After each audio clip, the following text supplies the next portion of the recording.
Welcome to the What Really Happened radio show. Putting America first, second, and third.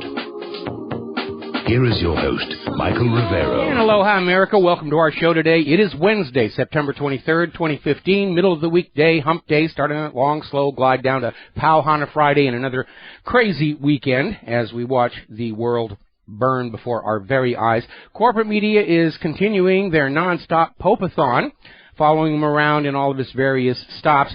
The Pope managed to infuriate the indigenous Californians by promoting Father Junipero Serra to sainthood.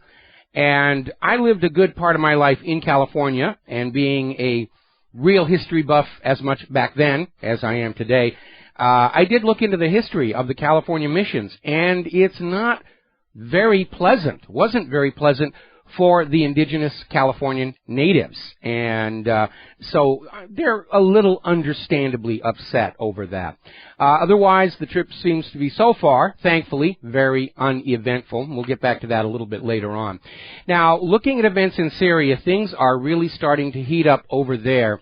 Very interesting article came out of RINF.com. Will the U.S. grasp Putin's Syria lifeline?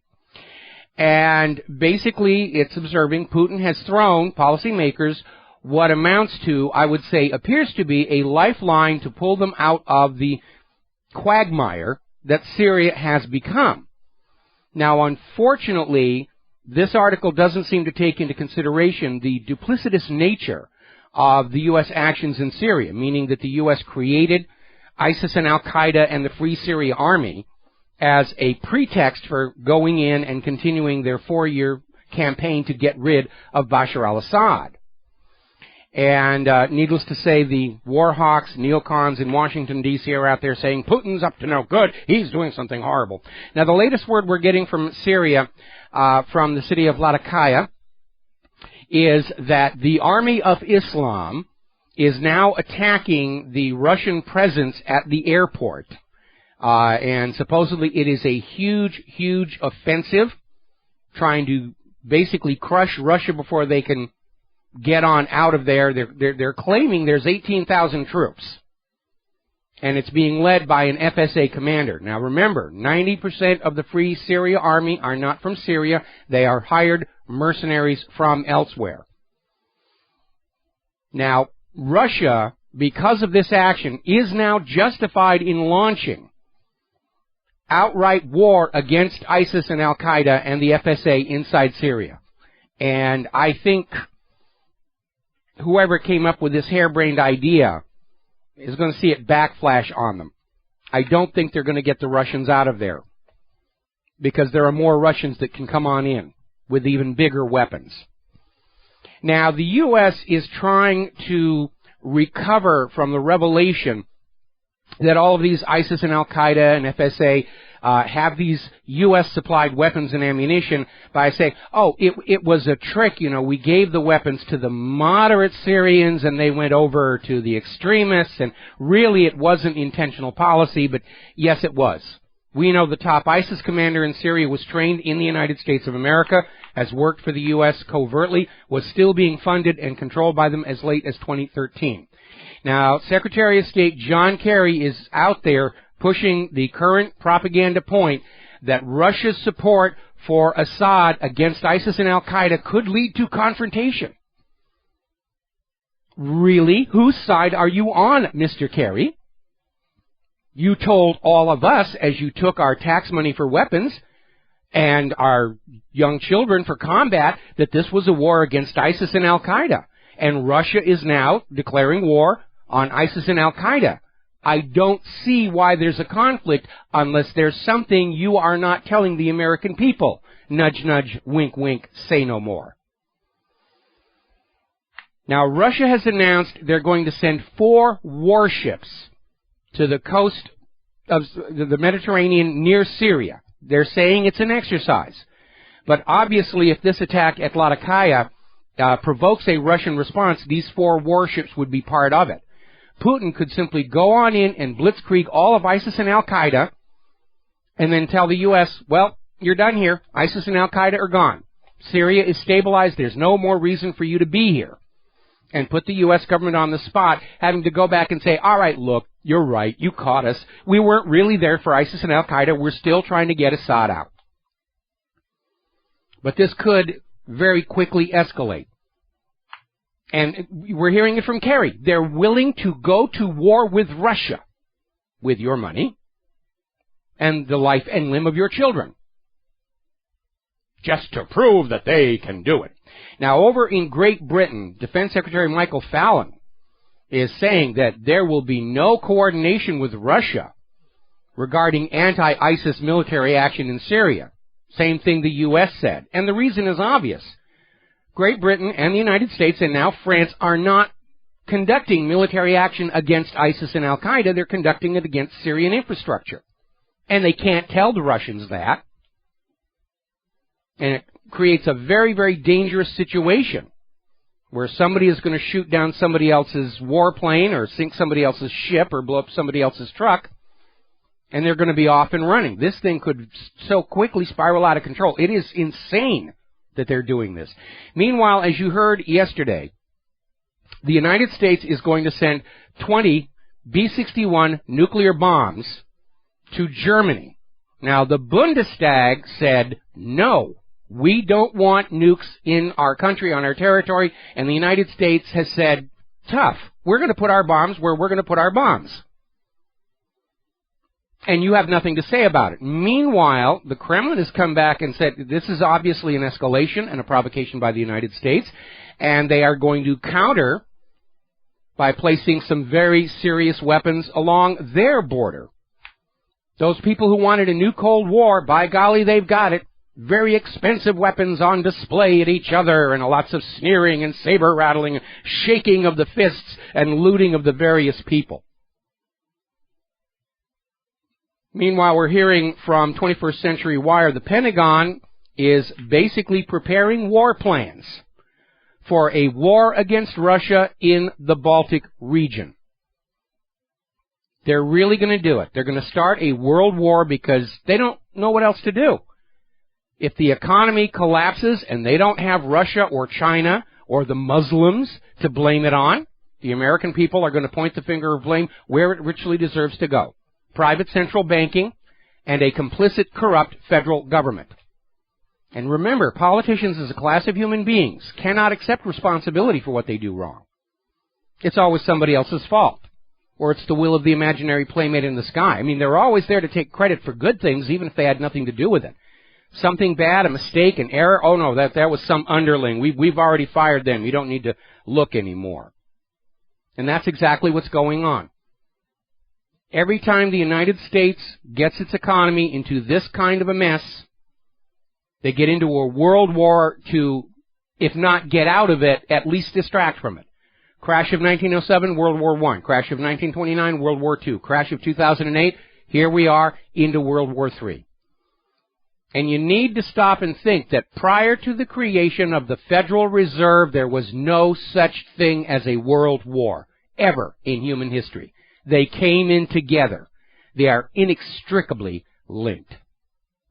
Now, getting back to the Pope, apparently following his address with Congress, the Pope is going to dine with local homeless people and not the politicians. Man is showing some good taste there.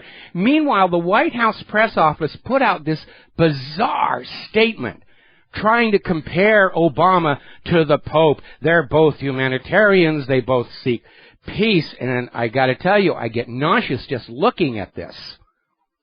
It's almost absurd. Somebody actually got paid to write this kind of tripe. Your tax dollars at work, apparently. We're going to take a break for commercials, and we'll be right back.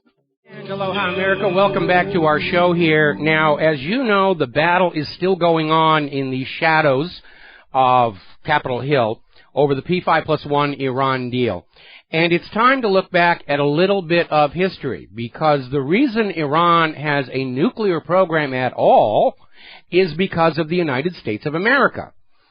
Now, back during the Eisenhower administration, there was a program, Atoms for Peace. It was tied in with the Nuclear Nonproliferation Agreement, where we were going to allow the world to develop peaceful uses of nuclear technology while minimizing the risk of proliferation of nuclear weapons, which sounds like a really good idea. Iran was then being ruled by the U.S. puppet, the Shah, and so the U.S. went in and got Iran started with the nuclear technology, a small little laboratory reactor, educational support, supplies of fissionable uranium already made up, ready to go, sort of like a Gilbert nuclear research kit for the Iranians. And they made a big deal about it. The nuclear industry was running ads, about, look who's building nuclear power plants, trying to convince Americans that nuclear power plants were the way to go. There was already, because of what had happened at Hiroshima and Nagasaki, even back then there was concern about the dangers of nuclear power plants, which have now become manifest in our age. But it really was all started by the United States. And then, of course, in 1979, the Iranian people took their country back from the U.S. puppet ruler, and the United States attitude since then is, if you don't want U.S. puppet rule, you shouldn't have modern technology. Go back to burning camel dung to light your homes and so forth. Another shocking incident over in Israel, actually two of them, documented by videos and photos. Israel has adopted a policy of using snipers to shoot any Palestinian throwing rocks. And there was a very ugly video that surfaced about that. Apparently, an 18-year-old Palestinian woman was shot 10 times by the Israeli Defense Forces for refusing to show her face. And they let her lie on the street for 30 minutes, bleeding to death.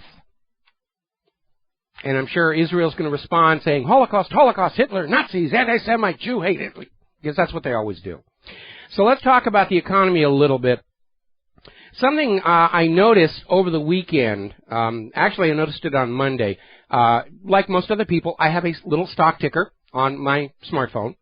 And I noticed that on Monday, the Nikkei was still showing Friday's numbers. And it was showing Friday's numbers yesterday. And it was showing Friday's numbers today. I'm wondering what's going on. Is there like a 3-day holiday in Japan? And come to find out, after doing a little digging, the Nikkei has taken a major dip, close to 1,000 points. And it occurred to me that because of the thundering herd mentality of investors, a major market plunge might be sort of ignored so that it doesn't spook European and American investors into getting out of the market. We know it's all being manipulated, and this seems to be another indication. And apparently technical analysts are expecting the Nikkei to go down even more from where it is. Now, there's a very alarming story. This is out of the economiccollapseblog.com. It's been echoed a lot of other places, talking about what's going on in Europe. And apparently there are indications that Deutsche Bank in Germany may actually be in serious trouble, very fragile. And the concern for that, of course, is the popular presumption, and to an extent the reality, is that Germany's economic might has been the hub holding the European Union together economically. Every time there's another bailout or another debt reduction, Germany's asked to pick up the bill, and they've been doing it, and now in the process of Merkel trying to support the European Union and even out the debt all across Europe so that nobody defaults, has brought Germany to the edge of a potential default of their central bank. And if Germany were to have a major whoopsie in the Deutsche Bank, it's going to just carry them all over Europe, and because of credit default swaps, will come back to the United States of America. They can't keep this thing going forever. No matter how much they run those printing presses or type numbers into the computers, it'll reach a point where the dollar and the euro are considered worthless paper, and that's when it's all going to fall apart. Another story coming out of Zero Hedge. The clock is ticking on the U.S. dollar as the world's reserve currency. And I'm hearing from all kinds of people, oh, it's the fault of the Chinese. They're trying to take over the global currency. Oh, it's the Russians. The ruble wants to. No, it isn't. Mismanagement by the Federal Reserve, allowed by the U.S. government, destroyed the credibility and value of the dollar. China didn't do it. Russia didn't do it. Wall Street did. And Washington, D.C. did. And they're looking for somebody to blame for it. But the dollar is not under attack from other currencies. The dollar is in the process of self-destructing, as any currency issued by a private central bank ultimately does. And that is the hard reality. Wall Street is trying as hard as they can not to look at that. So is Washington, D.C. But when you have a private central bank that issues all of the public currency as a loan at interest, debt grows faster than the available money supply until the debt crushes the entire system down, which is what's happening all across Europe and here in the United States of America. And all the rigging and the lies and the fraud and the deception are only going to work so long. Now, an indicator of just how bad things have gotten in the United States appears in this article, again from Zero Hedge. Apparently in New York City, people who have full-time jobs are still being forced to live in the homeless shelters between high rents, high taxes, sky-high mandatory health insurance premiums from Obamacare. And a lot of people are saying, what's the point of having a job if it doesn't put a roof over your head? And that's absolutely legitimate.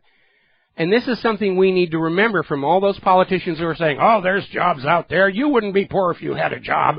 The high-paying jobs were taken away and sent to other countries. Over in Los Angeles, they've declared a state of emergency over their homeless crisis. Meanwhile, of course, we have all the illegal immigrants coming across the border from Mexico to be joined by all these 100,000-plus Syrian refugees that John Kerry has put the welcome mat out for. Does any of this make any sense at all? And the answer is no. Why are we here? Because everybody in government and finance is only looking at their own immediate gain, their own agenda. Nobody is keeping an overview of what's good for the nation as a whole. And if there is one function the federal government is supposed to be doing, it's looking out for the nation as a whole. And certainly that should be the job of the president. Unfortunately, nobody in Washington, D.C. remembers this unwritten rule of good management of a nation. The overview, the long view, the wide view. Nobody's got it. Everybody's got tunnel vision for their own agenda, their own wealth, their own power. We'll be right back.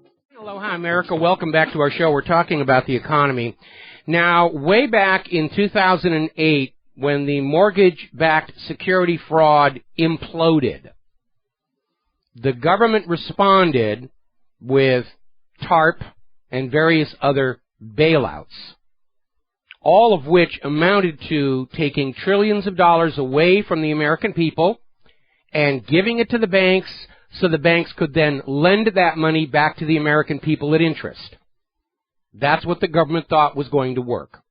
Lousy deal for the American people, very good deal for Wall Street. And because the American people didn't want to borrow their money back at interest because they weren't sure they could make the payments, the bankers mostly put that money into their own pockets with these record-setting bonuses and salaries.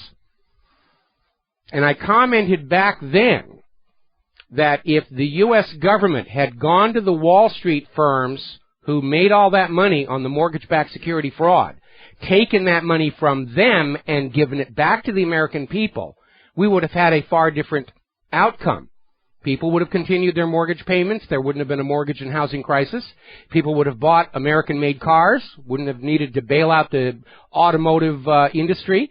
People would have made their payments on the credit cards. It wouldn't have been a credit crisis. People would have gone down to the shopping malls and bought, hopefully, American-manufactured goods. There wouldn't be a retail crisis. But the federal government did everything 180 degrees out of what would have worked to revive the entire economy.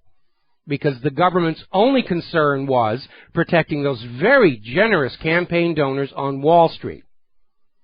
Well, now it's 2015, and apparently the conventional wisdom on Wall Street and Washington, D.C. is starting to shift back to what I was saying in 2008.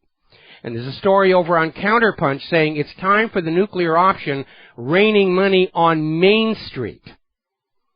And there was actually an article back on the 18th in Zero Hedge saying Australia's largest investment bank just said helicopter money is 12 to 18 months away. And basically what they're saying, all this quantitative easing and TARP made the bankers very, very happy. It's time to drop some debt-free money on Main Street. You just zero out all the debts, that will reset the system. But that's only a temporary stopgap measure, because as long as you allow these privately owned central banks control of the public monetary supply, as long as you allow privately owned central banks to issue all the public currency as a loan at interest, the cycle will go on repeating of indebtedness, followed by crash, followed by war. You cannot have one without the other. Private central banks inevitably lead to major wars, by governments desperate to make their payments, desperate to keep the bottom line on the ledger black. And to keep that bottom line black, they will sacrifice as much red blood of other people's children as they need to. Now, there's another article over at the International Man, How to Break Up Your Bad Marriage with the Federal Reserve Before It's Too Late. And that really is the crux of the issue. Humankind must break free of private central banks. The United States fought a revolution to do just that, and they succeeded for a while, until corrupt politicians, and yes, we had them all the way back in the 1700s, sold us back into the slavery of the same banking system we fought the revolution to break free of. Ending, of course, in 1913 with the third central bank of the United States of America, otherwise known as the Federal Reserve. There is a reason ancient cultures and ancient religions all banned usury. It didn't just show up out of thin air, let's make up a rule for our people, we'll ban usury. Because in ancient times, these people saw civilizations brought down and destroyed by accumulating debt. Now, let's get on to what's going on with Hillary's email server. Yesterday and Monday, we had the spectacle of the FBI putting up a stone wall, refusing to confirm or deny if there was even an investigation. It triggered all kinds of headlines. The FBI is obviously protecting Hillary Clinton. The FBI is acting like they're above the law, which is nothing new if you studied COINTELPRO. Today, they've changed their tune. Today, the FBI has announced they have found Hillary Clinton's deleted emails on her server. Huzzah, huzzah, huzzah. And, of course, the corporate media is saying, oh, well, this is going to prove that Hillary was innocent and didn't do anything wrong, which is maybe exactly what it's designed to do. But I have to tell you, I am smelling a big, fat FBI rat here. Because the FBI are not the heroic enforcers of law that TV and film propagandize you to think they are. And again, go back and study what the FBI did during COINTELPRO. And remember, what started me on my inadvertent career as a truth activist was finding in the FBI's own paperwork proof that they were manufacturing evidence to cover up the murder of Clinton White House Deputy Counsel Vincent Foster. The FBI are not about law enforcement. They are protectors and enforcers of the elite's will. I would like to be delightfully surprised, but I am fully expecting the FBI to make an announcement that Hillary is innocent, that she's done nothing wrong, that no secrets were lost. Because that is what the FBI does. Now, there is a new development. This is being reported by Breitbart. Confirmation that Hillary's email was in fact hacked by foreign attackers. And apparently the attack came in through the company that Hillary Clinton paid to manage her private email network. And while she was Secretary of State and while she was using this server, there was a massive hack into the email network. The company is called Internap. And according to security experts, it was a very sophisticated cyber attack. It wasn't some script kiddie in his parents' basement with nothing better to do than write JavaScript. This was a professional, nation-state-backed hack into it. So for all those people saying there's no evidence her server was hacked, they got those emails from Sidney Blumenthal's server, well, now we've got the proof. Her server was hacked at least once that we know of. So I'm still following the theory that Hillary Clinton was repeating the 1996 Chinagate scandal.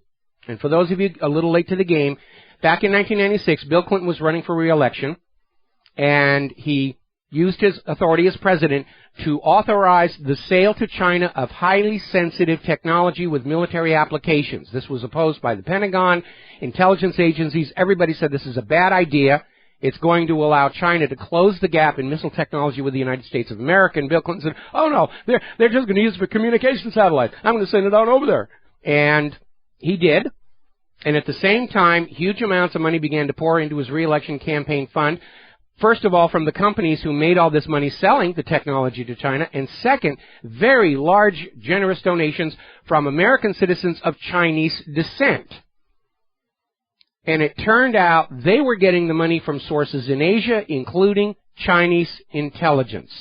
So we have a past history of the Clintons treating U.S. secrets like it's their personal property and selling them for donations. And so now we have to ask the obvious question. Is the combination of a private email server with weaker security than Ashley Madison, on which are parked all of the U.S. secrets, most of the U.S. secrets, and a lot of secrets from the United Nations, too, as it turns out, coupled with a charitable foundation legally allowed to accept foreign money, is that the public face of what could be the biggest spy scandal in U.S. history, with a serving Secretary of State selling out the country for cash? More about this when we come back from these commercials. Hello, hi, America. Welcome back to the show. We're talking about Hillary's email server and the very real possibility that it was being used to sell the United States and United Nations secrets to foreign governments in exchange for donations to the Clinton Charitable Foundation. And I've gotten a lot of nasty emails from Hillary's supporters saying, oh, come on, nobody could betray the nation to that extent. Well, history is full of major betrayals. In deference to the Pope, there's Jesus and Judas Iscariot, Brutus and Caesar, Benedict Arnold, remember that name? The Rosenbergs, Aldrich Ames, Jonathan Pollard.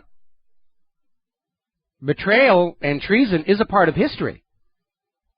We only know about the ones who got caught, the ones who were exposed. Now, very obviously, if this is what was going on, the U.S. government, in order to protect itself, is going to keep it covered up. As I've said many times before, there are two kinds of secrets in politics. There are the little secrets that you can use against your opponent during election seasons. And then there are the great secrets, the ones that are so horrible they would destroy the government as a whole, where even your worst enemy is working to protect that secret, to protect themselves, to keep the party going. The truth behind the Kennedy assassination, the truth behind 9/11, and so forth. So, I dug some articles out from the earlier days of the Clinton Foundation scandals. Now remember, Larry Klayman, formerly of Judicial Watch, filed a RICO lawsuit against the Clinton Foundation, and he made a very strong case. The case was thrown out of court by the judge who was appointed by Bill Clinton, but refused to recuse himself over this very obvious conflict of interest. Now, Hillary's people are saying, well, the suit was thrown out, obviously she's innocent. No, it's just more politics and corruption. The Clintons are very high up in the untouchables list. They know where all the dead bodies are buried and how they got to be dead bodies, and they use that to coerce other people to protect and preserve their rise to power and wealth. But there are some leakages. Now, there was a story that was reported a while ago in Breitbart on how the Clinton Foundation was hiding the names of many of their foreign donors. Now, if they're trying to hide them, there is something to hide. And the way they did it is the Clinton Foundation set up a subsidiary over in Sweden. And this subsidiary was getting all these foreign donations, which were then transferred into the Clinton Foundation under the name of the Shell charity in Sweden, with the names of the original donors no longer available. This is an overt act of concealing from whom some of this money is coming from. Now, it is already documented that donors to the Clinton Foundation were receiving favorable treatment from Secretary of State Hillary Clinton. They were allowed to buy weapon systems they were previously denied. U.S. funding to their countries was granted. It was a very clear trend. This was just a huge money-making operation. That's how Hillary Clinton was treating the Department of State. Same way Bill Clinton treated the governorship of Arkansas and then later the White House. Another article over in the IB Times. Clinton Foundation donors got weapons deals from Hillary Clinton's State Department. Over and over and over and over again. Another story from even the Washington Post reported on foreign governments were giving millions of dollars to the Clinton Foundation while Clinton was Secretary of State. And we're just supposed to take her word for it that she was unaware of the money, she wasn't really connected to the foundation, and therefore there's no conflict of interest.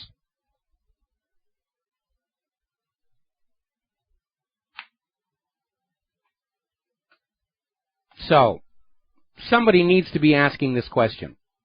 And I'm sure the Department of Justice and the FBI, somebody in there has to have the brains to say this could be the U.S.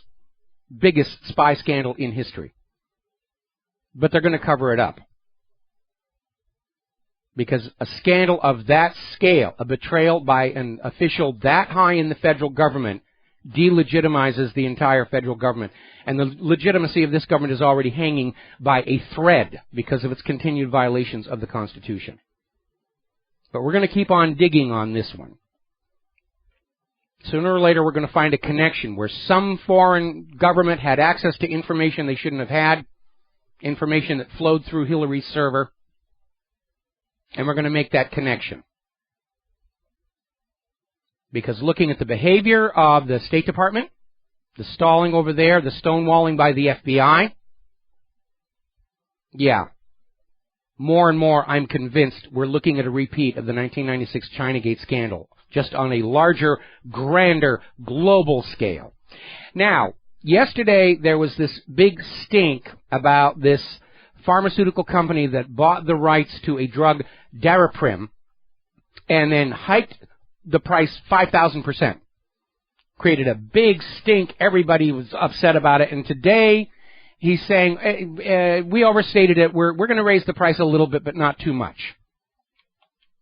So, tempest in a teapot. Now, on yesterday's radio show, I suggested that this purchase of the drug, followed by this huge, unrealistic price increase. I mean, it was priced so high nobody could afford it. And I suggested yesterday it might be a staged event in order to artificially create an issue for some politician to campaign on. And so today, Hillary Clinton has announced a plan to limit the cost of prescription drugs. Pay no attention to that email scandal. Hillary is here to save you from the high cost of medicine. And before you get all excited about that, go back and look at Hillary Care during Bill Clinton's presidency when Hillary had her own health plan that was the forerunner of Obamacare. And we all know what a disaster that was. But Hillary is desperate to break away from the email scandal. And it's not going to happen because we haven't seen the bottom of where this scandal goes. Now, Carly Fiorina is in serious trouble because more and more is coming out about her background that doesn't line up with her official mythology. And we're seeing this article over in newsforge.com. Even her most delusional defenders are being forced to admit that she's being very creative with the facts and the reality. And I think we've had enough of leaders who do have only a passing acquaintance with the truth and accuracy. Now, there was a very interesting article over at Ostroy Report, the GOP nomination, it's still Jeb Bush. And it's basically a rant about how all these other GOP, they're just window dressing. There is no question Jeb Bush will be the nominee next year. And there's one quote in here that I felt you should hear.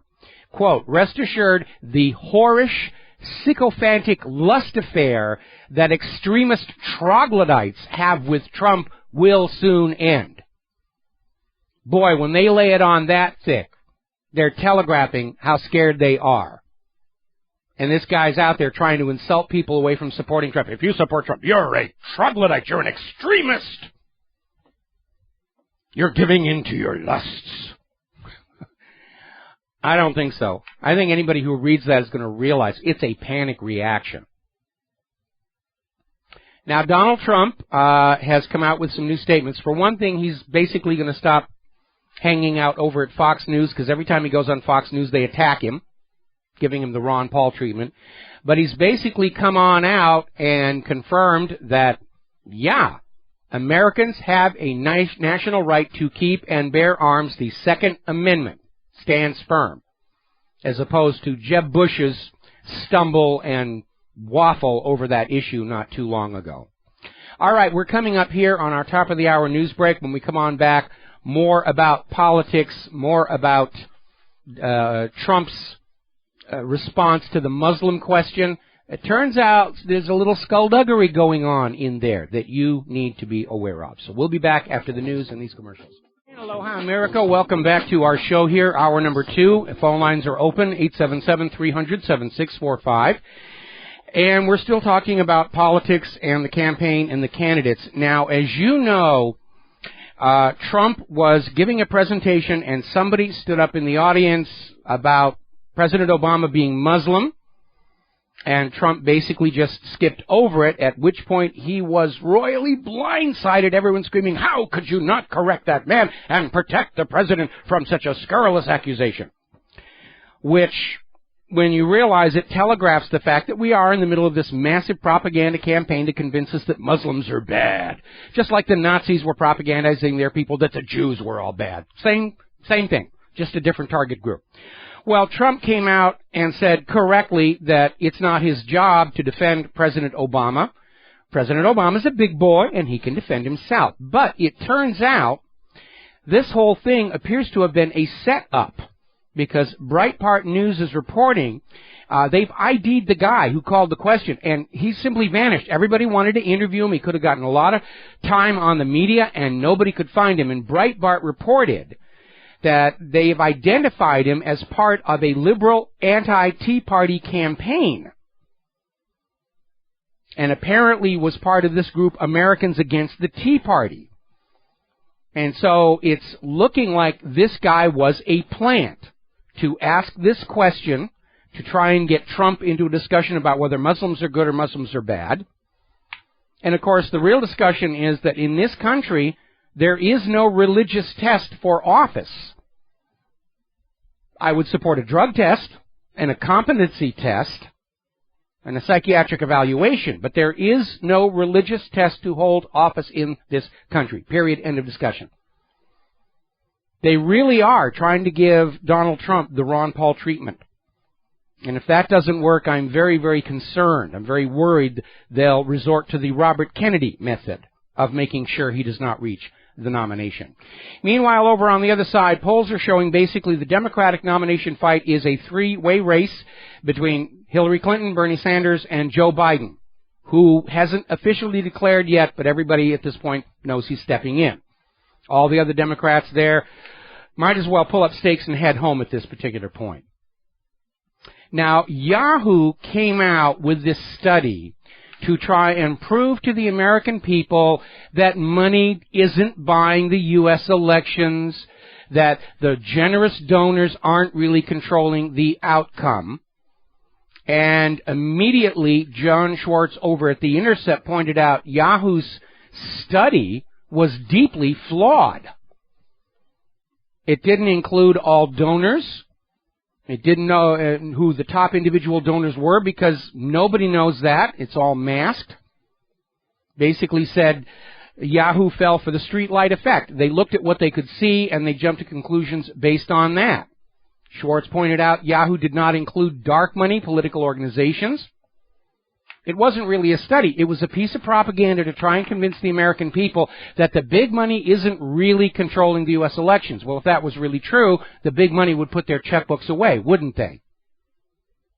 They're not going to be writing these gigantic campaign donation checks if they're convinced it doesn't really have an impact.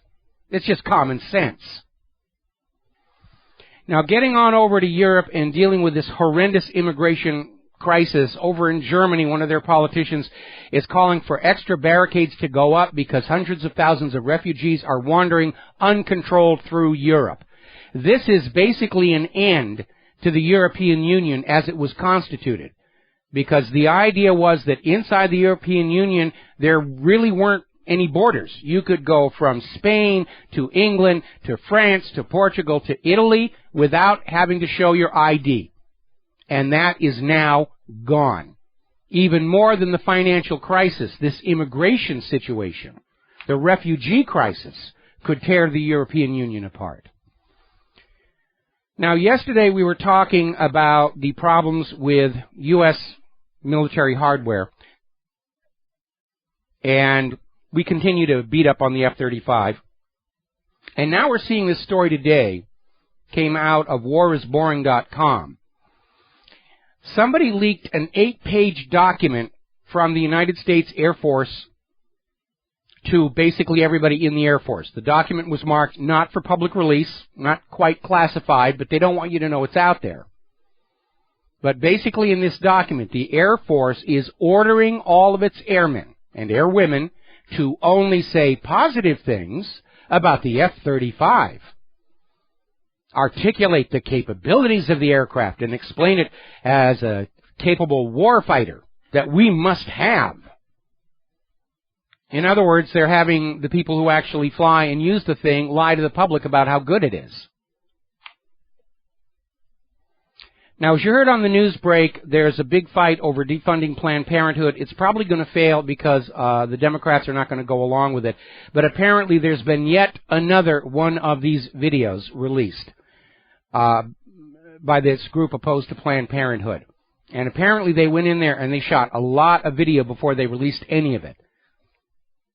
And they got a lot. And this most recent video is showing these Planned Parenthood people laughing at the sounds made by these dead babies being basically taken apart and harvested, passing quality judgments on how good the components are and how much money they're going to make from it.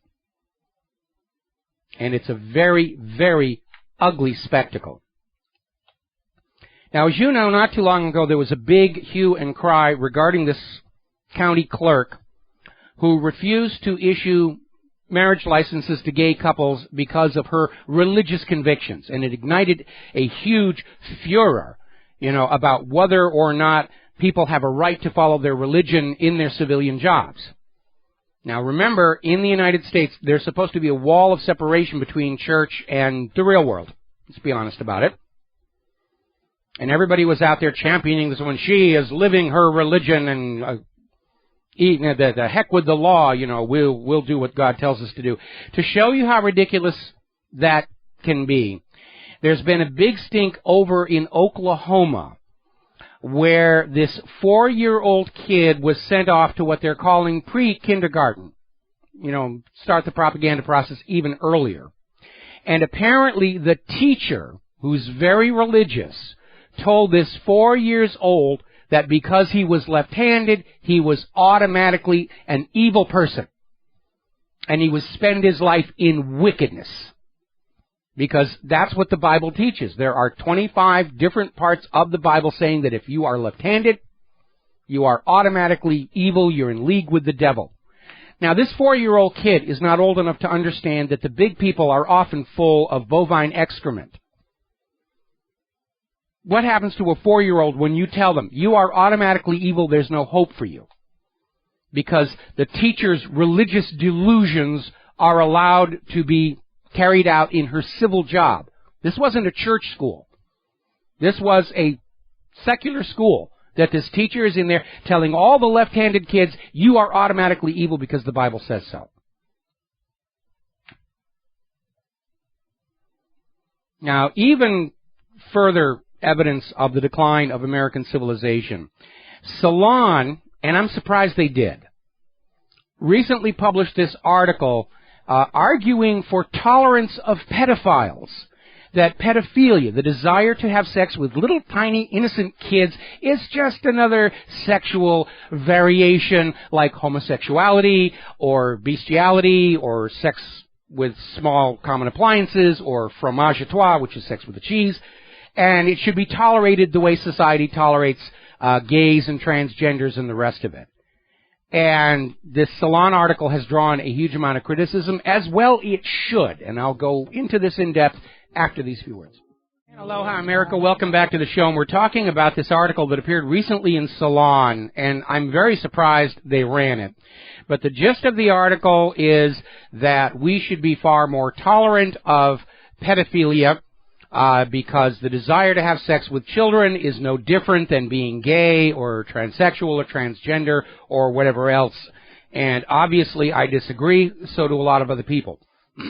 Now, I'm very flexible and understanding what people want to do in their bedroom, in their car, in the laundromat, whatever, between consenting adults and consenting farm animals and small household appliances, whatever you want to do, fine. But I draw the line at children for a very fundamental reason. First of all, children who are being approached for this don't know what's about to happen.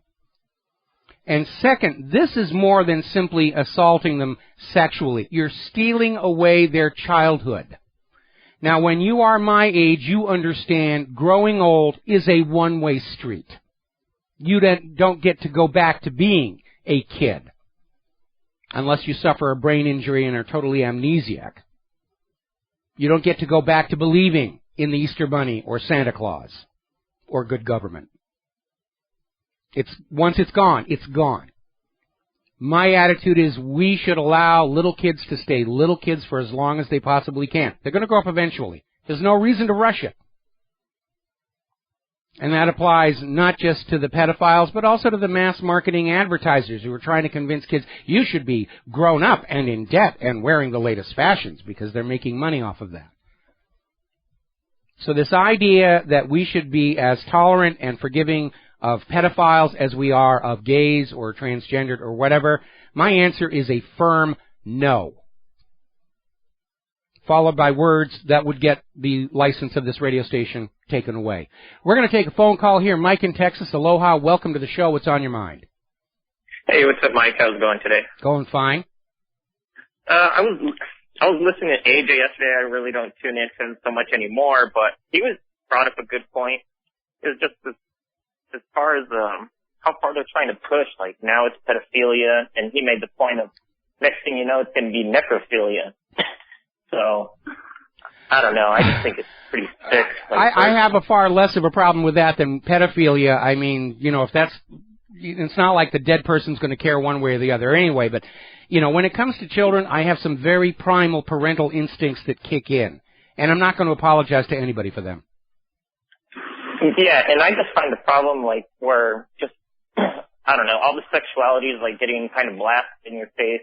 Anytime I have a Comcast app on my iPad, and anytime I go to turn that on, the very first TV show it recommends is I Am Kate. And you know what? Great for him, her, whatever the whole situation is, but I think Putin had it right where he pretty much made it a point just to keep it in the bedroom.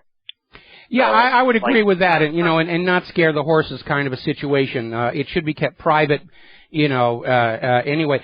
Now, my opinion is that issues of gender identity are biologically determined DNA issues, and we have to be very understanding of that.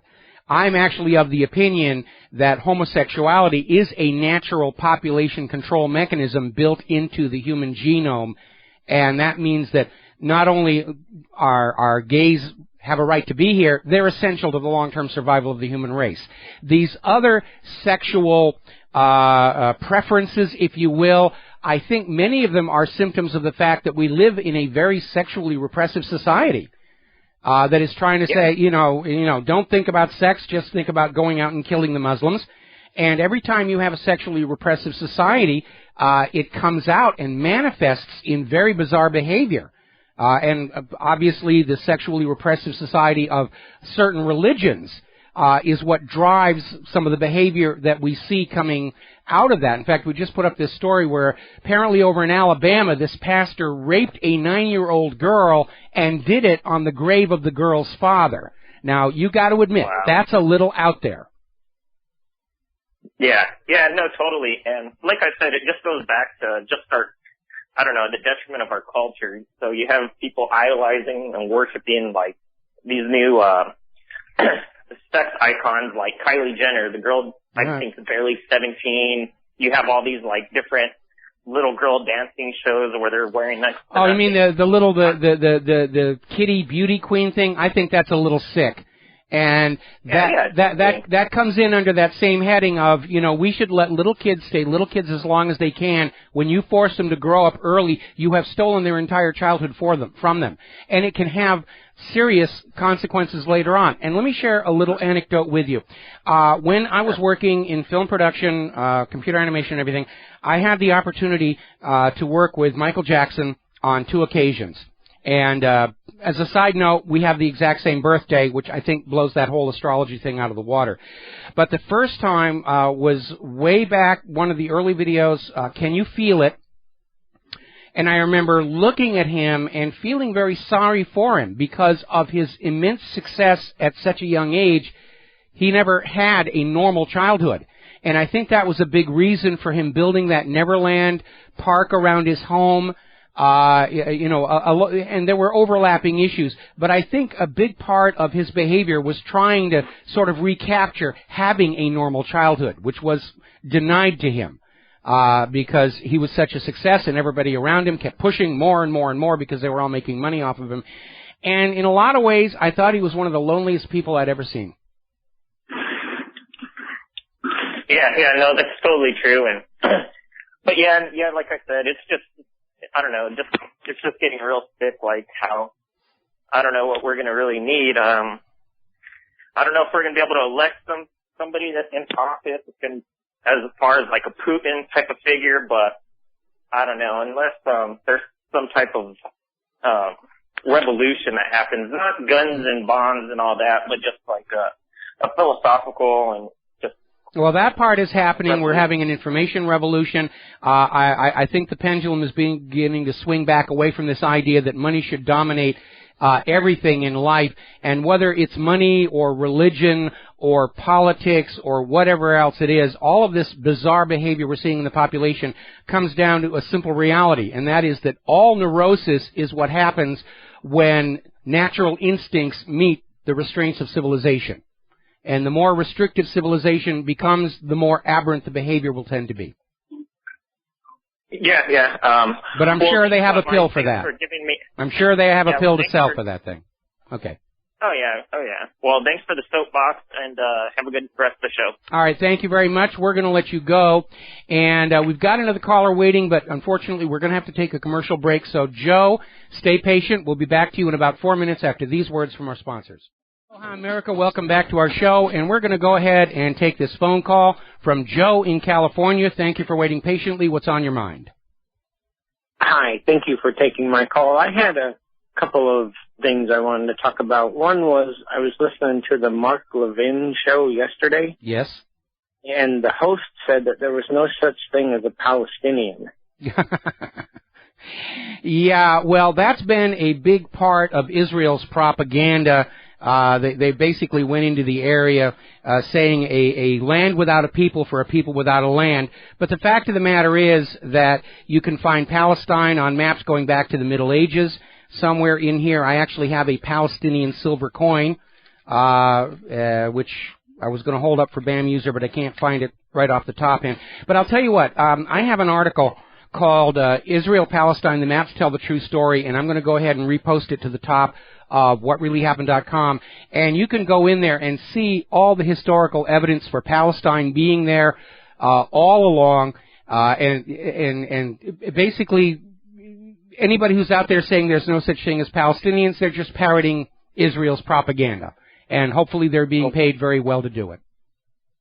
Okay, the other thing was, today on the news it said that the government was facing a shutdown if it wasn't to get any funding. And it seems strange that the government or Washington can quickly pass a temporary budget in less than 24 hours, but they can't resolve anything that would basically work themselves out of a job. Well, it's a little more complicated than that. The problem is, under the current rules of the Congress, people can attach riders to bills that have got nothing whatsoever to do with the purpose of the bill. And that's why you see so many of these bills coming through. A bill for guaranteeing the fluffiness of pillows and other things. And that and other things signals that there are issues being handled in the bill that are completely unrelated. A good example of that would be the Homeland Security Act, which included a rider to permanently indemnify vaccine makers from civil damages from harm caused by their products. That's a good example. And so anytime there's a bill that has to pass, whether it's the budget or defense spending, everybody piles on there trying to put all the riders on that they know would not pass on their own merits, but will get dragged through with the must-pass bill. It's a very corrupting influence, and in the blueprint for the New America, there is definitely a requirement that bills through the legislature only deal with one issue at a time, in order to prevent this kind of skullduggery from going on. To get rid of the earmarks.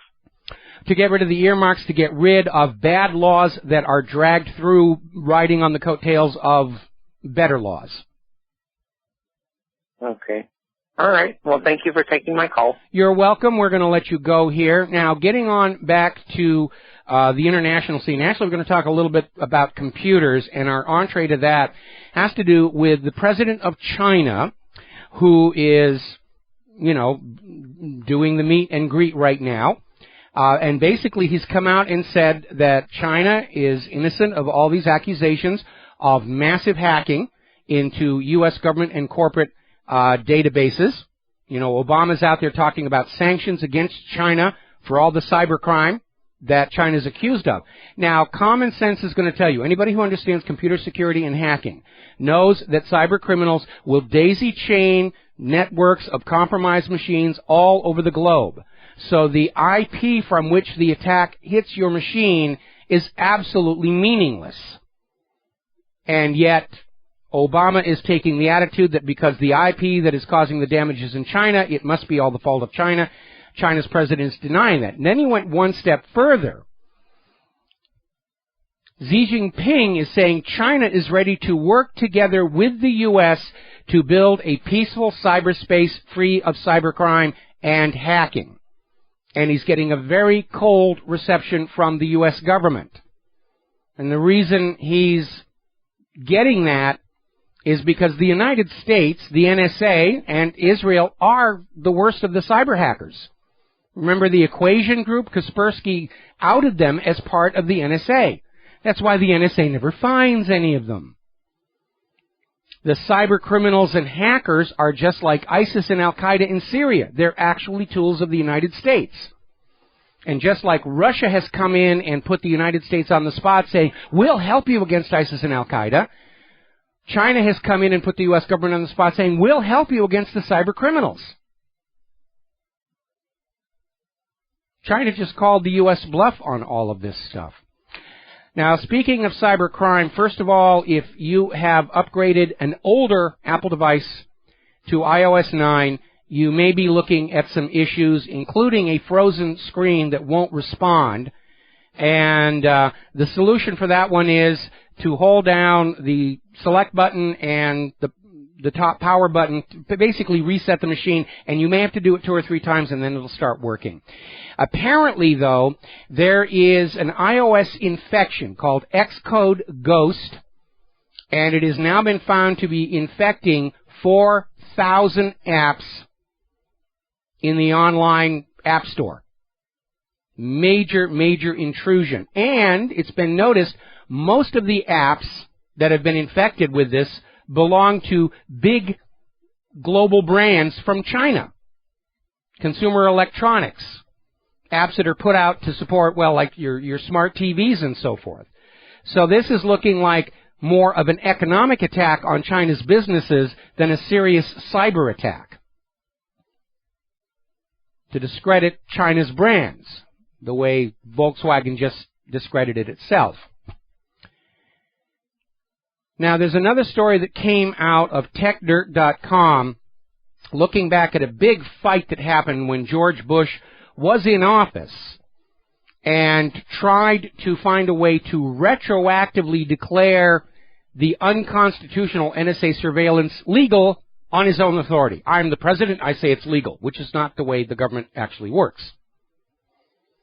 Because we know the NSA has actually been doing this all the way back to the 1980s with a program called Echelon, or Five Eyes.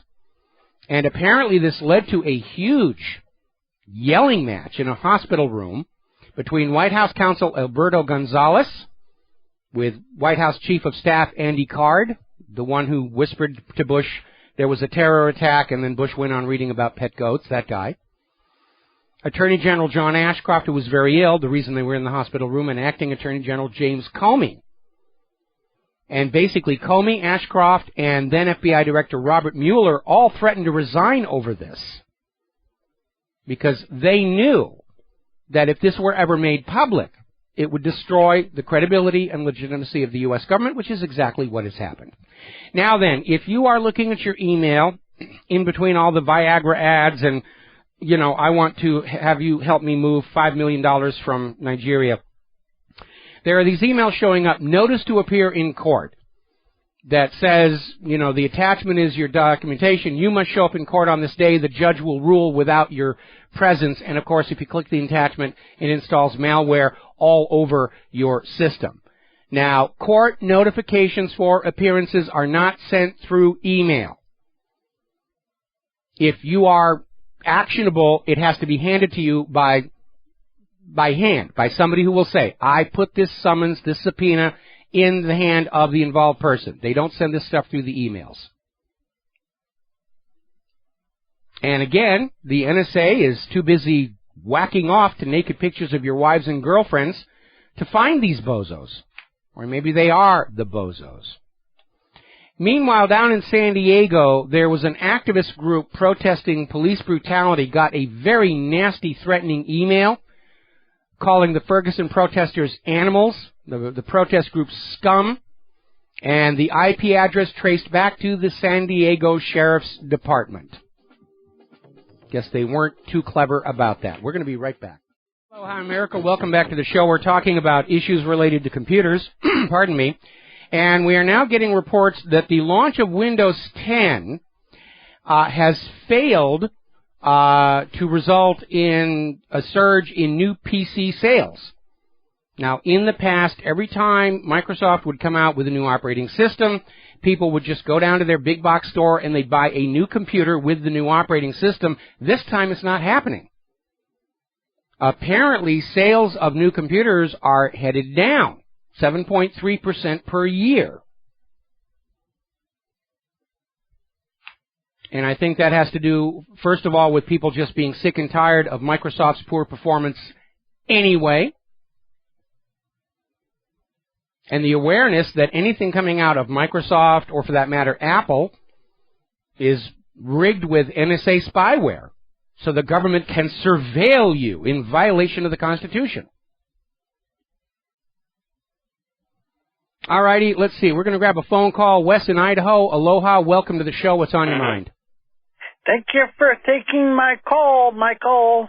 Can't say that the same for some of the other radio hosts that don't take my calls. You are about the best on very important subjects of banking and Zionism. I wanted to point out a small mistake I do believe you made. You pointed out that the Khazars adopted Judaism, King Bullen, in the year, you said 880, and the year is correctly, it's 740? Okay, I stand corrected on that issue, and of course he did it because they wanted to trade both with the Christians and the Muslims, and the only way they could do that was to adopt Judaism as the state religion, and they brought up a bunch of rabbis. And then a couple of generations later, when the population of Khazaria were convinced they really were Jews and traced their ancestry all the way back to the Bible, Khazaria fell, and the converted Khazars migrated north into what is now Russian Georgia, and over westward into Europe, and that's where the European and Russian Jews come from, but they are not, in fact, descendants of the biblical Hebrews. You're looking for the money to move to the mainland. There's a Christian evangelist, Kent Holland, who offers $250,000 to anyone that can prove has empirical evidence of evolution. Maybe you can get him onto the show and debate him. He's going to be on GCN a little bit earlier on GCN on Friday. You could do with him just like AJ did to David Duke. You get him on there and slam dunk him, and then send him a bill for $250,000. Well, see, here's the problem. Because I've been in this debate many times with some very colorful people, and what they just do is say, I'm not convinced by your empirical evidence. I believe, and as long as they do that, all they have to do is say, that's not convincing, that's not convincing, that's not convincing, and just go back to that canard that evolution is merely a theory, but this book that was written by Bronze Age goat herders with no education at all to explain the world is an absolute unquestionable fact.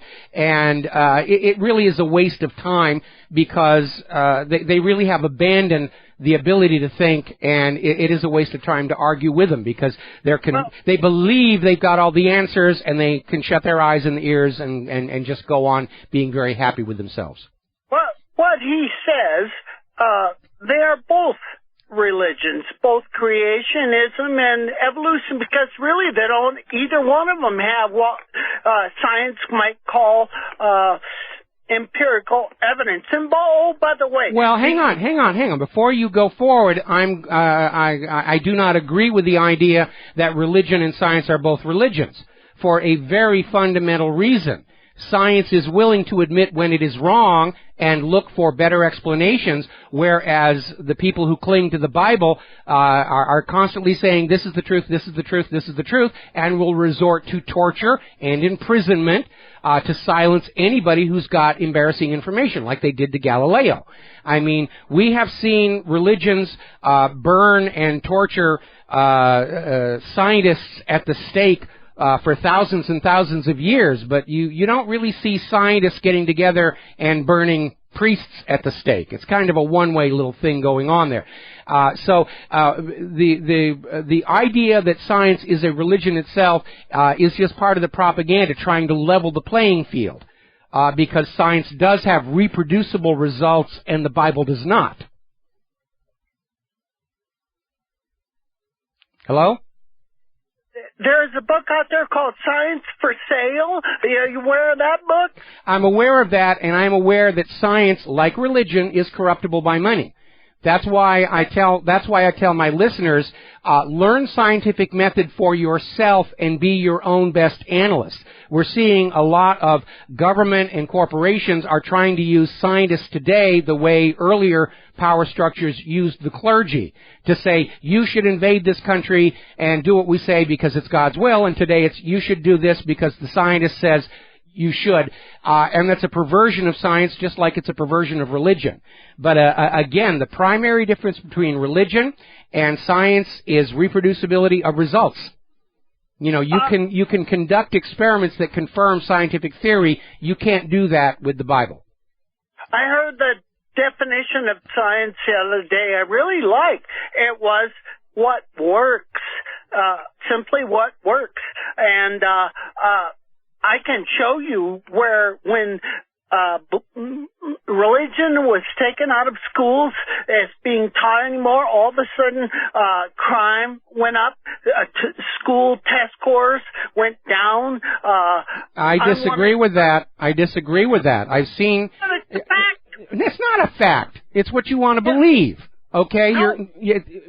I have seen test scores from schools, secular schools, and these kids test very knowledgeable about the real world. The only test scores that went down were tests on religious belief, and of course they're going to go down when religion's taken out of school. Look, you guys all have these churches that are tax exempt, and you can go there and talk about women made out of ribs and talking snakes and magic apples all that you want to do. But the civil education system is to train children to operate in the real world, to have skills that translate into jobs so they can take care of your families. And Wes, I can understand why those other radio talk show hosts tend to cut you short. Thank you very much for your phone call. All righty, let's see. We're going to grab Steve in California real quick before the top of the hour news. What's on your mind? Well, I was going to ask you a question about, I saw an article called The Most Hunted Man about Edward Snowden. I think I actually forwarded that to you. My question is, with Edward Snowden releasing all that information about the NSA and all the illegal acts going on, General Wesley Clark revealing in that video where he said 7 countries in 5 years, there was never any backlash on him. He never had to escape and go somewhere. I mean, I assume that was classified information that came to him from Donald Rumsfeld, and nothing ever came out of that. He went on record and said that. So what do you make of that? Well, there is a possibility, and we've discussed it before, that the whole Edward Snowden revelation was intentional to basically sell the idea that the U.S. was plugged into all communications around the world and therefore you could not plot anything against our government. But it could be a monumental bluff. We're not actually seeing the NSA accomplish anything along the lines of what they claim to be able to accomplish. We proved at my website it is very easy to create new systems of encryption the NSA is not going to be able to defeat. And if you go back and you study the history of Nazi Germany in World War II, the German government intentionally put out the idea, the illusion, the reputation that the Gestapo saw everything, heard everything, could virtually read minds, but it was a giant bluff to scare the German people into staying silent while the Nazis drove Germany off the edge of a cliff. And it could very well be the same situation here, because for all of their reported prowess, the NSA can't find the source of the Viagra emails, can't find any of these cyber criminals. They couldn't break the codes that I created. I think it may be a very expensive bluff. There may be absolutely nothing in that building in Utah. It's just a set piece to convince you that all of your secrets are inside this giant building. From a purely data analytical point of view, having that much data on everybody in the world, actually getting some sense out of it is almost mathematically impossible. And anyway, Steve, need to let you go. We got to take a break for our news and commercials, and we'll be right back. Aloha, America. Welcome back to our show. Hour number 3. The phone lines are open, 877-300-7645. And responding to the news that Donald Trump has basically walked away from Fox News because they have been treating him very unfairly, all the way back to the first debate where they came out with that loaded question about his attitudes toward women. And if anybody from the Donald Trump campaign is listening to my show, he is more than welcome here. And we will treat him with the respect he deserves. So there.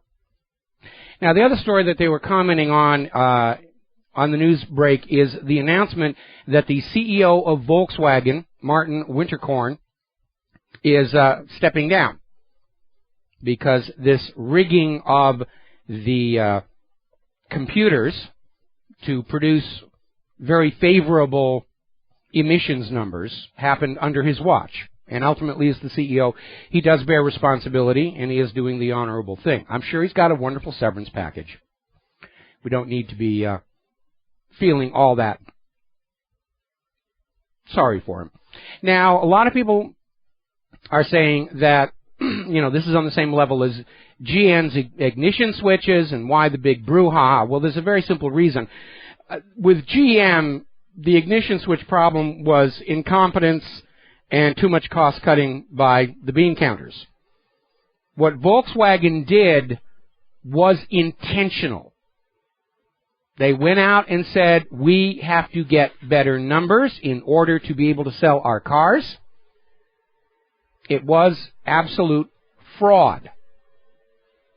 And apparently during some of the testing, they were using super lubricants that you normally would not put in a car engine.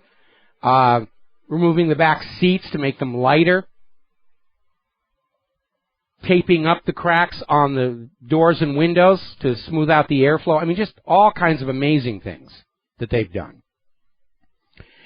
And it is a way of faking what's going on. Now, Volkswagen is mounting an intense grassroots campaign to try and salvage the situation. I've gotten a ton of emails, mostly from people I've never heard from before, saying, you know, VW is getting a raw deal. They didn't do anything the other car companies aren't doing. That I would agree with.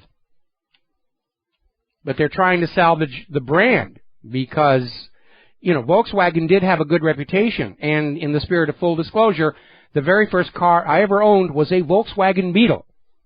I paid $100 for it. And I loved the car.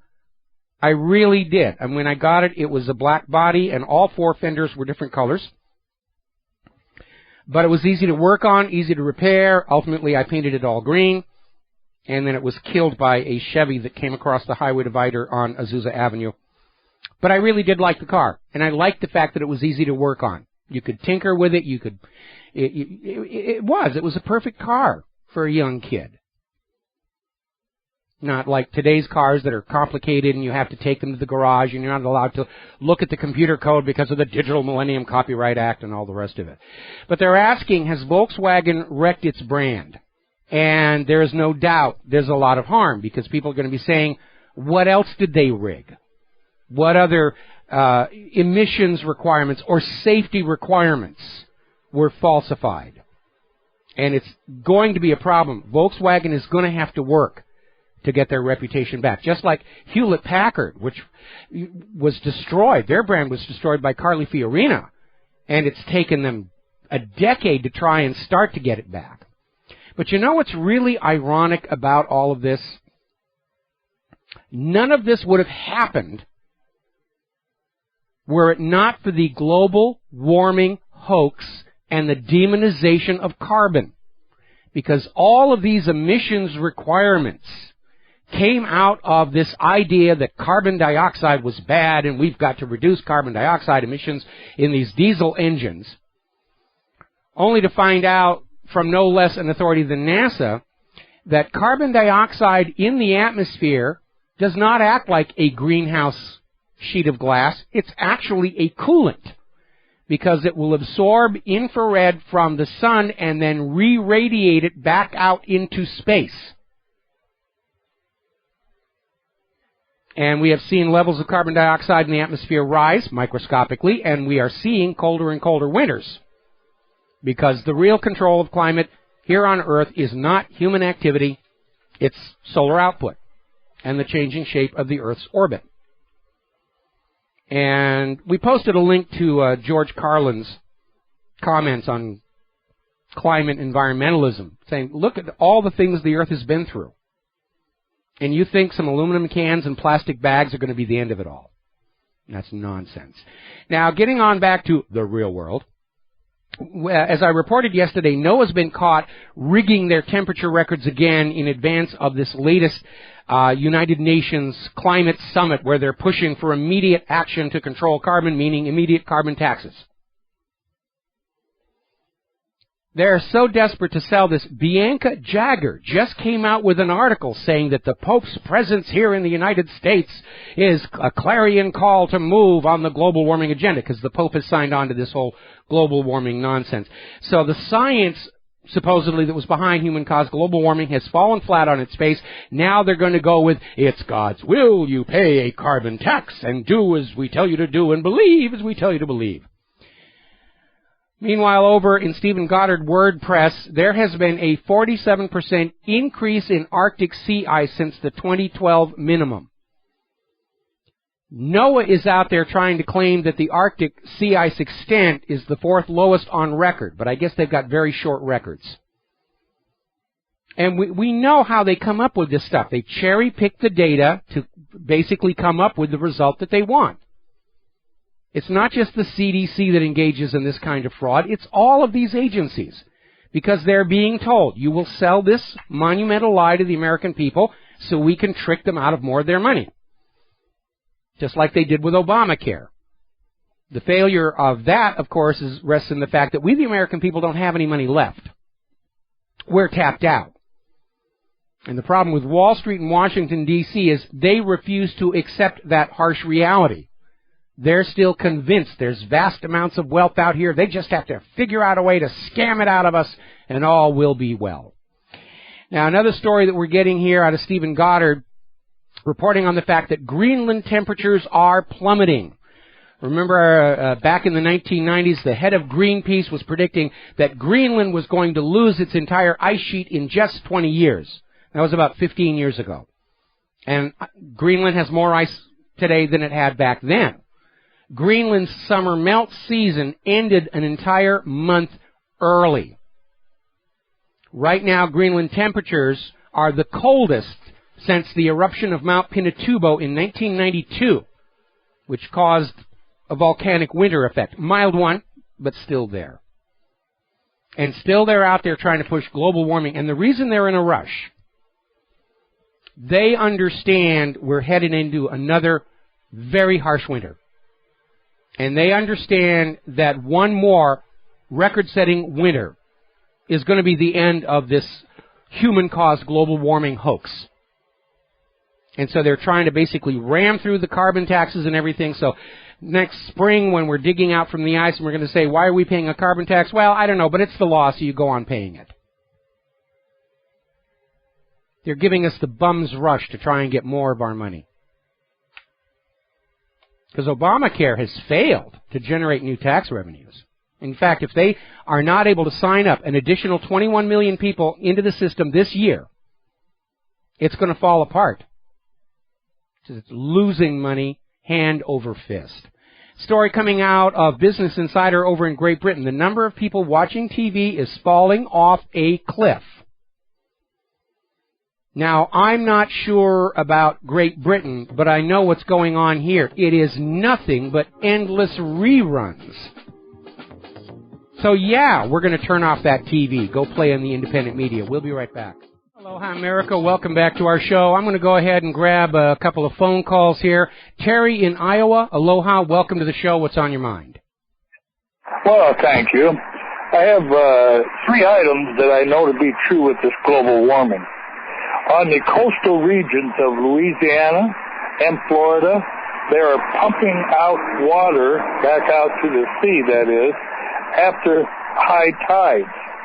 Number 2, at the top of the world, Russia has nuclear-equipped vessels at the ready, telling the rest of the world this far and no further. They're able to get in where there used to be glacial ice, and they're going to be doing drilling and don't care who don't like it. Number 3, I can't understand. If you will pull up PBS's presentation on global warming, you will see in the Arctic where orcas, the killer whales that is, going in and consuming their cousins, the belugas. And you can see the last one screaming as they're taking it out. It's their birthing area, used to be. They was able to hide underneath the thick ice and have blowholes and breathe.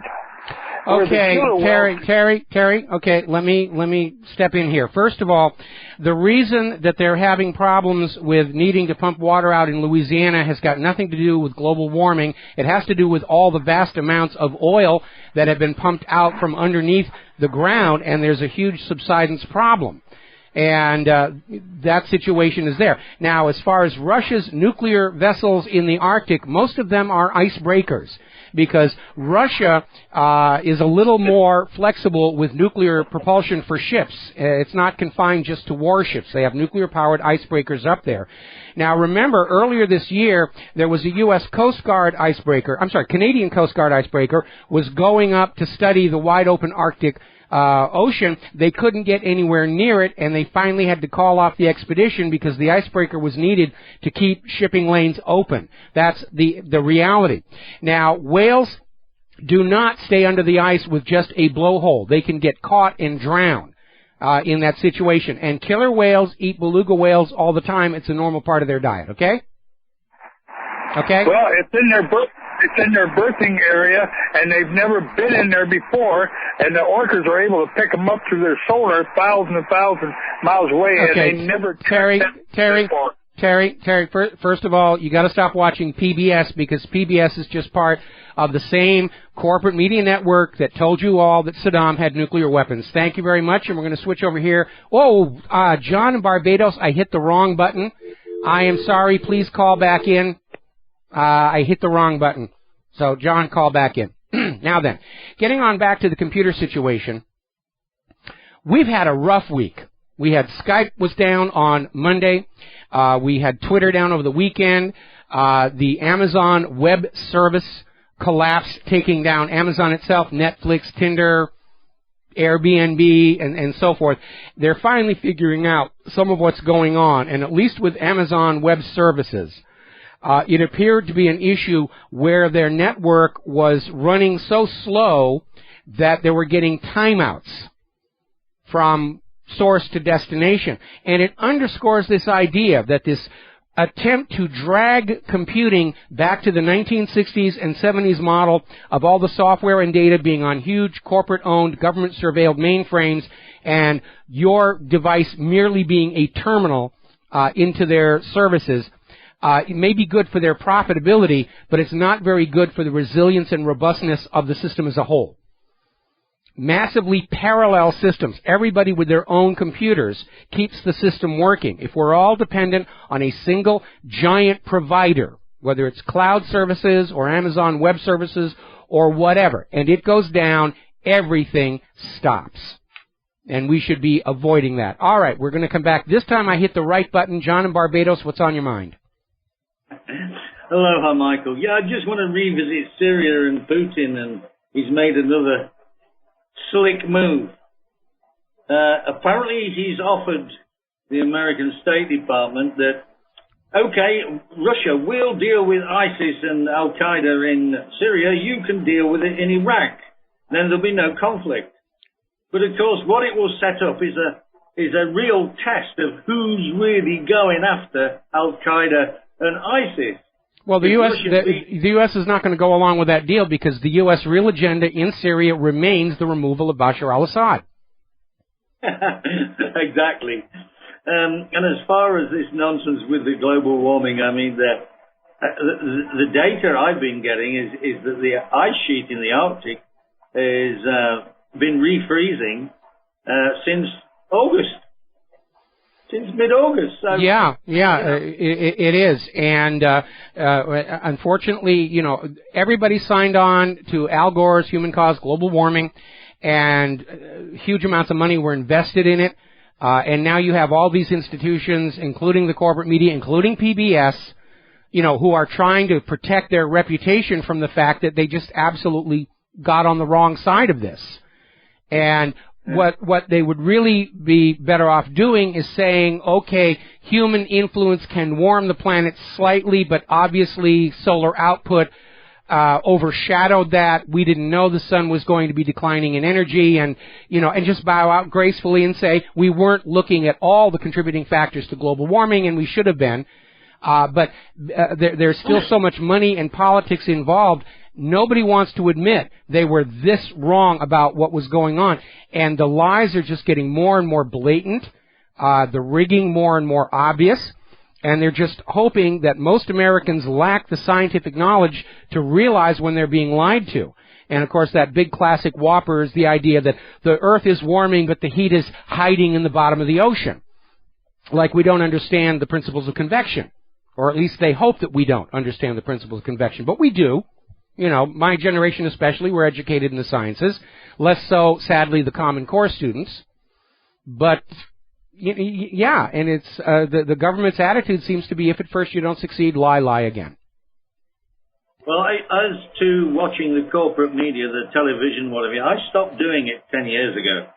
And I started researching my own news all over the place on the internet. And you get an instinct for... you say, what should be there and isn't. And you get an instinct for it. You can read an article and you think, well, would I do that? Would this really happen this way? And once you develop that, It's just unbelievable what you can discern for yourself and analyze. The most important thing that you need to know, the most important thing you can teach your children is that, yes, the government and the corporate media lie about pretty much everything. Once you understand that and don't give them the benefit of the doubt, the lies and frauds and deceptions become very, very obvious on examination. We have to take a break here for commercials. John, sorry to cut you off so soon. We'll be back after these words from our sponsors.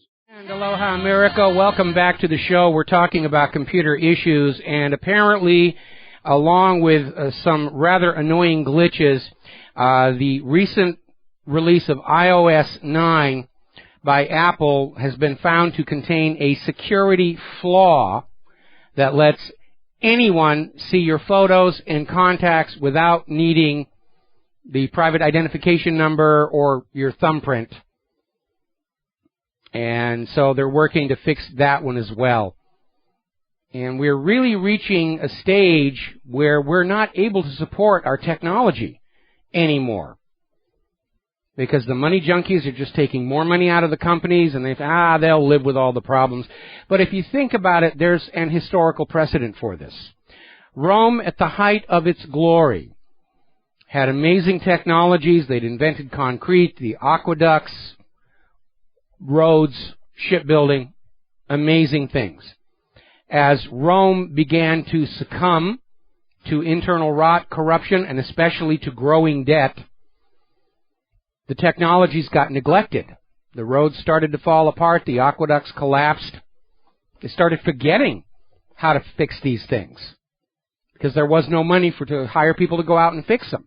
And ultimately, Rome fell, and all of its great technology fell into rot and ruin. Much of it was forgotten and had to be rediscovered later on. And we're seeing the same thing here today. Go out and look at our failing infrastructure, Twitter, Skype, Amazon Web Service, new software for our devices that arrives with all kinds of flaws and bugs. We're not able to maintain our technology. We can't do the things we used to do. We used to be able to fly into orbit. We used to be able to fly to the moon. Can't even do that anymore. Have to hitch rides with the Russians to go up to the space station. Anyway, apparently there's been yet another break-in at the Office of Personnel Management, and apparently 6 million fingerprints of U.S. government workers were stolen, which I presume could be used to break into 6 million iPhone accounts. Apparently, the Forbes website has fallen victim to malvertising. And it's a big problem because the hackers and the cyber criminals, they're not just kids and amateurs. It's a big part of organized crime, whether in government or without. And they will set up business fronts that look legit, claiming to sell a real product, and they'll buy advertising on websites that they will use to spread the malware. And Forbes got caught in one. We're always trying to keep an eye out on our website. We've been caught, unfortunately, a couple of times in our history, where we're dealing with what appears to be a perfectly legal, legitimate company with all the appropriate references, and it's just a front for NSA or somebody like that. Now, here's a very alarming story that just got put up over at National Security News. As I mentioned earlier in the program, the Pentagon is dusting off all their war plans for a war with Russia in the Baltic region. And apparently, Defense Department planners have started wargaming out all of these scenarios. And they've hit a little tiny snag. They can't find a scenario in which the war game shows the U.S. winning.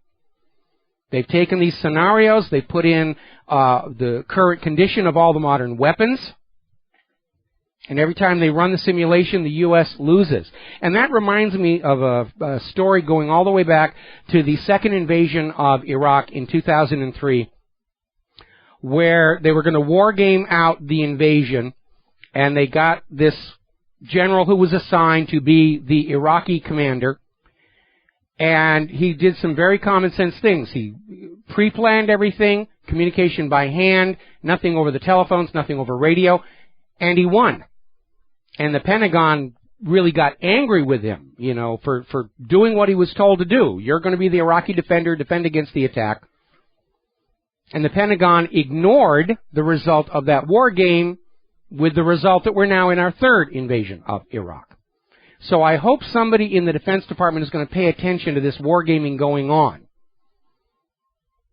before we really get stuck in a situation which will inevitably lead to a nuclear exchange.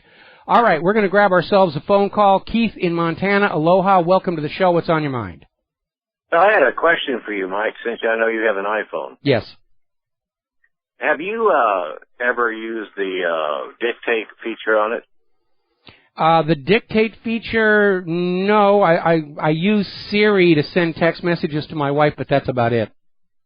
Yeah, one of my ham friends was showing me on his, when you bring up the dictate feature like that, there's a disclaimer on there that all your voice messages, texts, et cetera, will be shared with Apple as far as their email addresses. It goes on and on. You might just look at that screen when you invoke that app. Of course, you don't want to turn it on, but it's kind of an interesting disclaimer. I couldn't believe the screen when I read that.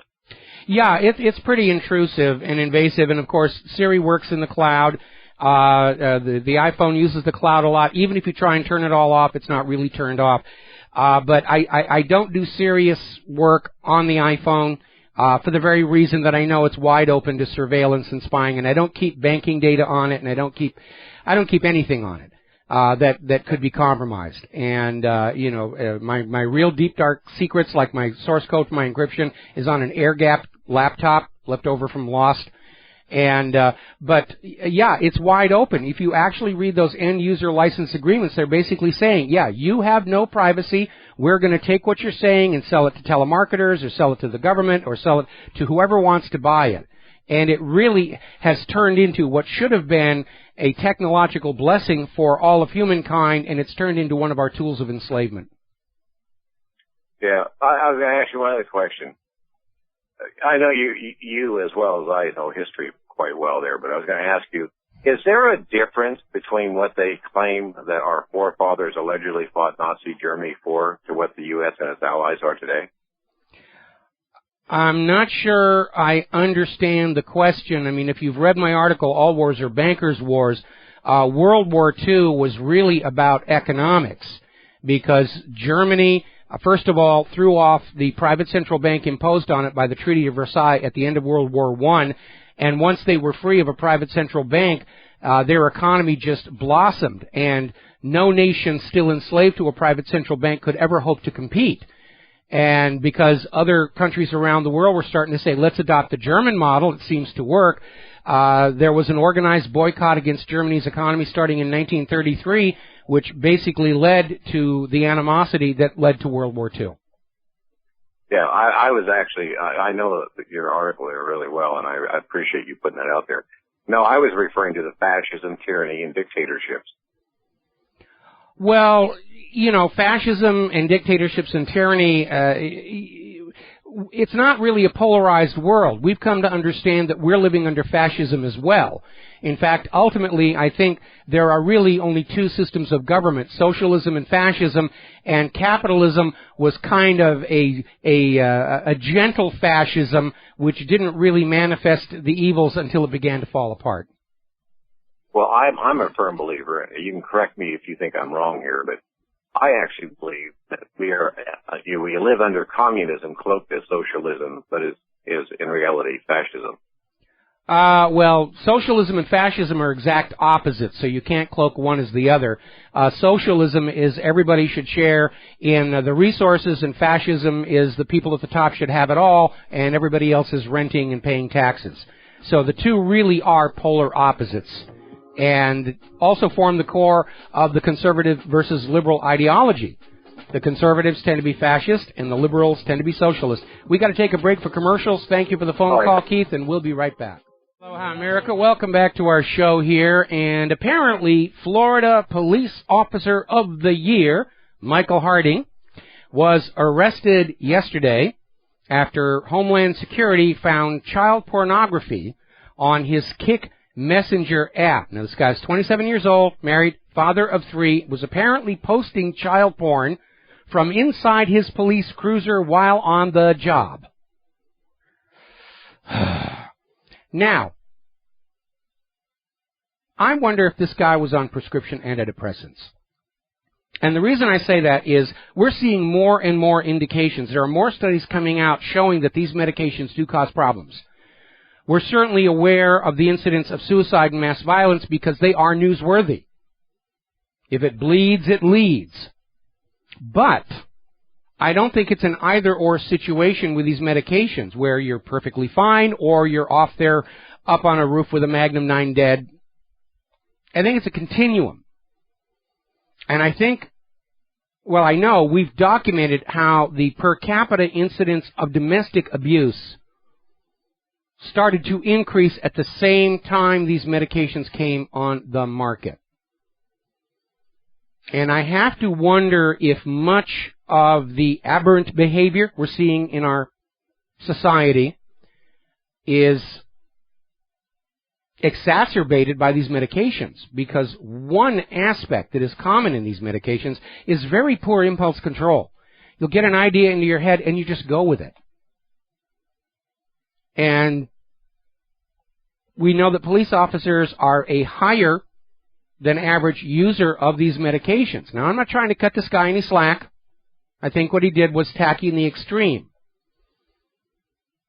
But as we hover here on the edge of World War III, as we see this continuing series of very poor decision-making coming out of the government and corporate boardrooms, I have to raise the question, have we, in the name of a fast pharmaceutical buck, actually drugged our society to the point of these kinds of behaviors happening? Is it a contributing factor? And I think somebody needs to look at that. Now, getting on down here, let's see. Why the new antidepressant Brintellix may be a killer. This is a story coming out of Health Impact News. And they're saying one of the most devastating classes of drugs ever developed is antidepressant SSRIs, selective serotonin receptor inhibitors. Actually, it's reuptake inhibitors. Not only can they destroy your life, they can also turn you into a murderer, and now the FDA has approved Brintellix, which seems to be the worst of them all. Now, here's where it gets ironic. Research has shown that the theory behind selective serotonin reuptake inhibitors does not actually work. And what it's doing is it's blocking the reuptake of serotonin to increase its presence in the neuron gaps with the idea that it's going to make you happier. But it's kind of like stopping up the drain on a tank of water, but the water is still pouring in, but you've stopped it flowing out at the bottom. At some point, the tank's going to break.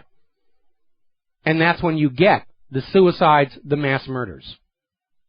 There's more and more independent research coming out showing this stuff. Now then, triclosan. This is an ingredient in soap that is being sold to be a disinfectant. We're all disinfectant happy. Down at the bank, there's a little stand there with a bottle where you can disinfect yourself because of all the money that lives on germs, or all the germs that live on money, rather, which is silly because germs couldn't live on the money that I'm making. Apparently, this triclosan has been found to trigger liver cancer in mice, and it may not be safe for humans. Another case of a product came up, sounds good, we're going to sell it out there, and it turns out it's not very effective. Now, as far as those disinfectants, there's other research coming out of Korea. They were looking at triclosan and saying that, in point of fact, it's no more effective at killing germs on your hand than plain ordinary washing with soap. It's just much more expensive. Now, remember the when pigs fly flu scare back in 2009, and everybody was out there, buy Tamiflu, you've got to have Tamiflu, and Roche Pharmaceuticals made a huge amount of money off of Tamiflu, and then researchers found out that Tamiflu was no more effective against the flu than over-the-counter acetaminophen, which is a lot cheaper. It's just selling. Now, here's a good case of hoisting with your own petard. The American Diabetes Association has been promoting a diet rich in carbohydrates for diabetics, and then saying insulin and other drugs to try and control the blood sugar level. And they recently did a study asking people to post their most recent blood glucose numbers, and what they found was the diet suggested by the ADA was completely wrong. And then, in point of fact, blood sugar is controlled much more effectively without costly drugs with a high-fat, low-carb, moderate protein diet. But you need to understand, we don't have a health care system in this country. We have a sick care system because health doesn't make money. Sickness does.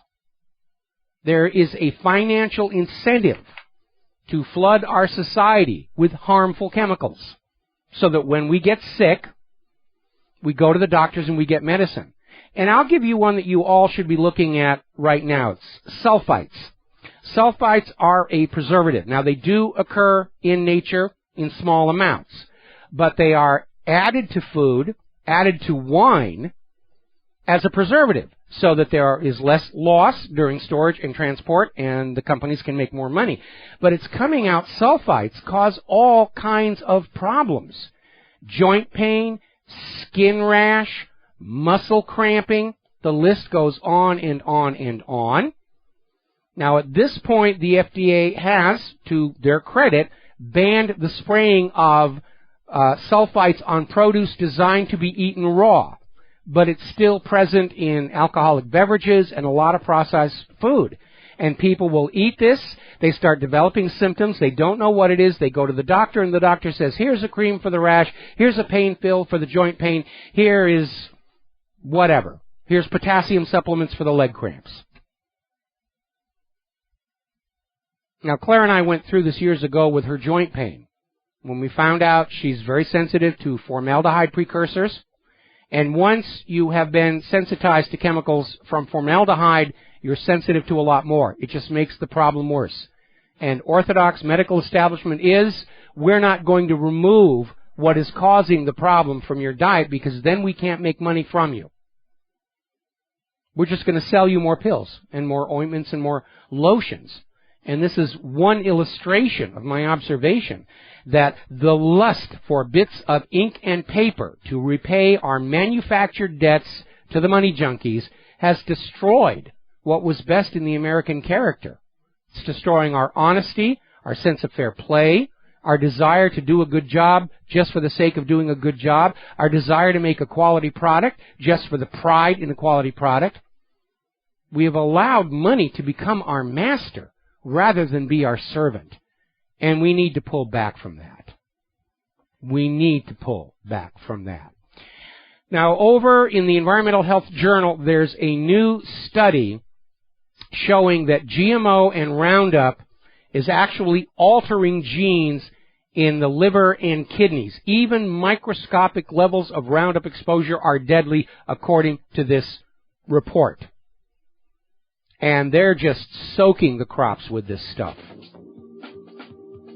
There's the music. Time for me to get on out of here. I got to do Jim Goddard's show up in Vancouver. We'll be back tomorrow here on the Genesis Communication Network. Until then, stay safe, stay informed, stay skeptical. Make good choices. Share what you know with who you know. Keep on calling your local talk radio stations. Point them at gcnlive.com. Ask them to carry our programming. Thank you for all those who called. We're already getting new affiliates. We'll be back tomorrow. Aloha, America.